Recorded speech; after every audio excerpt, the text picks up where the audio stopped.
we're really working on awareness and getting the word out there about what the factory is, what we've been doing over the last year, and what our plans are for the next 3 years. Is sort of we're looking at the next 3 years as a real incubator to see, to really see what our potential is to bring to the table, to the community itself.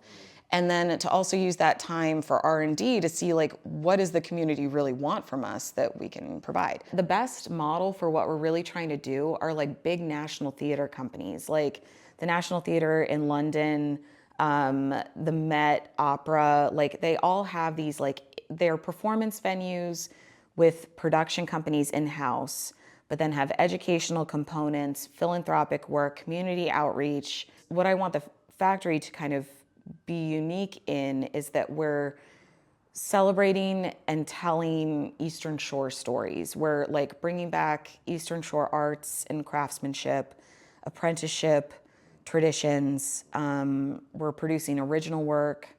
And if we are elevating classics, we're putting them in the context of the Eastern Shore so that it's accessible to our community. And then again, this idea of like removing barriers to educational stuff that would normally only be accessible in big cities.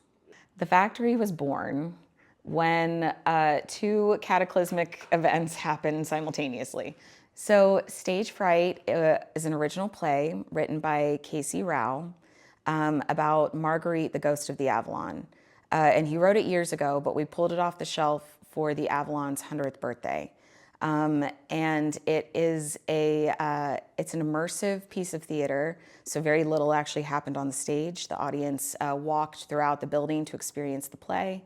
Last year we did the sequel, Stage Fright 1964, and this year in 2024 we're going to do the final chapter, and it's called Stage Fright Curtain Call, and it's the last time we'll do it.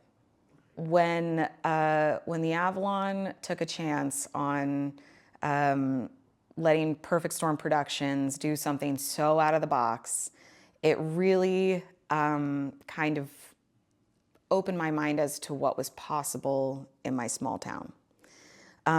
It also really showed a need in the community for this type of work, for exciting, avant-garde, visionary art that feels big city, but is being produced by your friends and neighbors.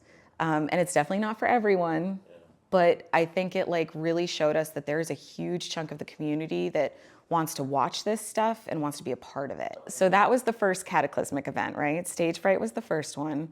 The second one was the costume shop, which a lot of your viewers may know as Marie Uren's costume shop. I know it as Marie and Kate's costume shop. The costume shop consists of approximately 10,000 garments. We're talking anywhere from a ball gown to a mitten, like, and everything in between. It wasn't that people stopped caring about the costume shop or stopped using it. It was that the pandemic, like so many things, you know, made it completely inactive. And I think people kind of forgot that it was there, except those who were keeping it on life support.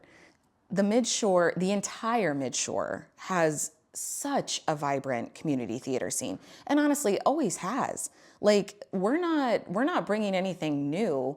I think we're bringing like an edgier maybe conversation to the table, but even that isn't new. Like Tally Wilford, Groove, and like in the underground actors, honestly, going back even further, Tim Wigan, Brandon Hessen, Mark Mangold, Art House Live was like the first time I experienced like something that was like, whoa, this is like cool. This isn't like, you know, the school plays or whatever. So we're definitely not doing anything new. I think what we're doing is trying to preserve that legacy and bring it to a new generation, because that's what has to happen, right? I think that's where a lot of big arts organizations maybe go astray, is they forget that the artist has to always like, it's ever evolving, it's ever changing, and you have to look to the youth to see what the next thing is going to be. And again, it's this idea of like being rooted in tradition. This is why we have fine arts education, is because it's a craft. You have to learn skills. You have to learn tangible skills so that then you can break them. So then you can do whatever you want with them. Then that's where like the true expression comes in. And I feel like the Midshore is actually the perfect place for this because we have it historically through our craft disciplines that exist, the woodworking, the boat building, the fine art. I mean, all of this stuff, we have such an important legacy of it. And I don't want to see it die. It's like the costume shop. I can't see this go to the landfill.